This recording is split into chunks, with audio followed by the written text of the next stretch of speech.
Hello बच्चों, let's read the question. State the functions of acrosome.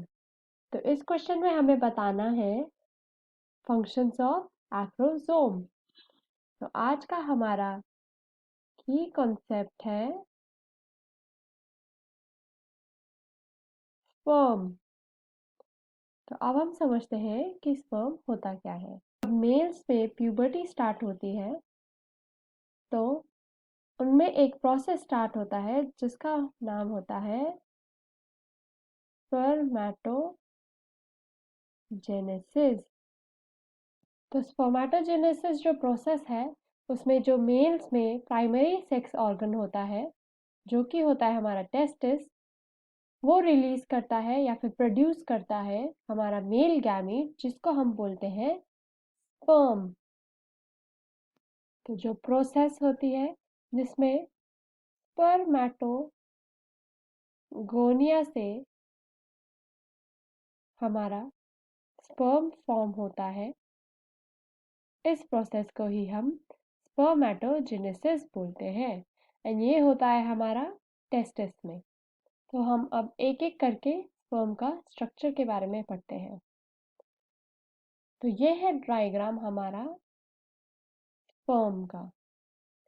तो sperm में जो सबसे ऊपर एक कैप लाइक स्ट्रक्चर होता है उसको हम बोलते हैं एक्रोसोम।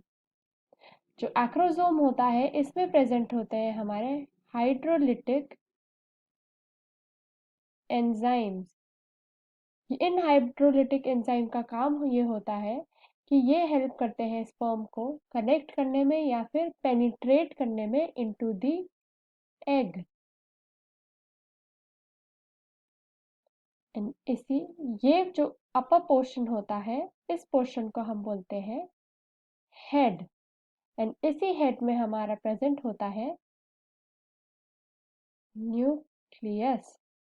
इस न्यूक्लियस में प्रेजेंट होता है हमारा genetic material. Now next piece जो हमारा आता है उस पीस को हम बोलते हैं मिडल पीस। तो मिडिल पीस कंटेन करती है बहुत सारी माइटोकॉन्ड्रिया। तो जो ये माइटोकॉन्ड्रिया होती है इससे जो स्पर्म होता है इसको मिलती है एनर्जी ताकि ये स्पर्म आगे फॉरवर्ड मूव कर सके। नेक्स्ट जो हमारा पार्ट होता है वो होता है ये लॉन्ग पार्ट जिसको हम बोलते हैं टेल। तो जो टेल होती है वो एक्ट करती है एज अ प्रोपेलर। तो ये प्रोपेलर धीरे धीरे जो स्पर्म होता है उसको फॉरवर्ड पुश करता है। तो धीरे धीरे पुश करने से हमारा स्पर्म मोटाइल बनता है या फिर आगे मूव करता है। तो टेल जब पुश करती है तो ये स्पर्म मूव कर पाता है 30 inches per hour. So these are the functions of structures of sperm। And जो हमारा एक्रोसोम होता है उसका मेन काम होता है to penetrate the egg and cause fertilization. So I hope you understood the question well. Best of luck.